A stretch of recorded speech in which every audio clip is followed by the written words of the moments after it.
சிந்தையில் சிவமணம் வீசுது தினம் தினம் அறிவாயமரேசா உன்னுடன் கலந்திடும் நாள் எது சொல்லிடு உன்னுடன் கலந்திடும் நாள் எது சொல்லிடு வரமதை உடன் தருமே எங்கள் அருணாச்சல சிவமே. நீங்கள் பார்க்குறது ஒரு கருவறையுடைய உச்சம் சரிங்களா. அப்படியே போது பாருங்கள் சுற்றி சுற்றி நம்ம ஒரு கருவறையில் இருக்கோம். ஒரு கோவிலுடைய கருவறை நம்ம கட்ட போகிற, அதாவது உங்கள் மூலயமா நம்ம அன்புதனை எல்லாம் செய்து அறக்கட்டளை மூலயமா கட்ட போகிற 10வது கோவில்.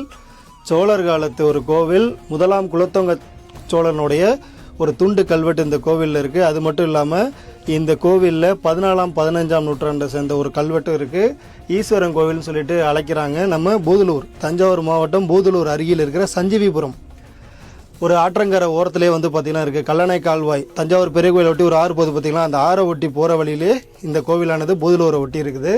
இந்த கோவிலை கிட்டத்தட்ட 4 சந்திப்புக்கு அப்புறம் ஊர் மக்கள் இணைஞ்சு இன்றைக்கி கோவில் கட்ட ஆரம்பிக்கலான்னு சாமிகிட்ட உத்தரவு வாங்கி இன்றைக்கி ஒரு பூஜை போட்டு சபதி 4-5 சபதிக்கு மேலே வர வச்சு ஒரு திட்டமிட்டாச்சு. அதிகபட்சம் 10லேருந்து 15 நாட்களில் அன்புதனை எல்லாம் செய்த அறக்கட்டளை மூலம் இந்த 10வது கோயிலானது வேலையானது தொடங்குங்கிறத நான் சொல்லிக்கிறேன். எவ்வளோ அழகான ஒரு வாய்ப்பை இறைவன் நமக்கு கொடுத்துருக்காரு பாருங்க. எனக்கு மட்டும் கிடையாது, இந்த காணொலி பார்க்குற எல்லாருக்கும் சேரும். நம்ம அறக்கட்டளைக்கு பங்கு கொண்ட அனைவருக்கும், பங்கு கொள்ள நினைச்ச அனைவருக்கும் பார்த்திங்கன்னா இது சேரும். ரொம்ப அழகான ஒரு கோவில். கோவிலுடைய கருவறை எப்படி இருக்குன்னு பார்க்காதீங்க. இங்கே பாருங்கள், இதுதான் வாசல். எந்த அளவுக்கு மூடி இருக்குது பாருங்கள். இதில் இப்போ நம்மளால் போக முடியாது. மற்றபடி இந்த கருவறையுடைய அந்த அமைப்பு பாருங்கள் எப்படி இருக்குது. இந்த கோவிலை தான் நமக்கு கொடுத்துருக்கிறார் இறைவன்.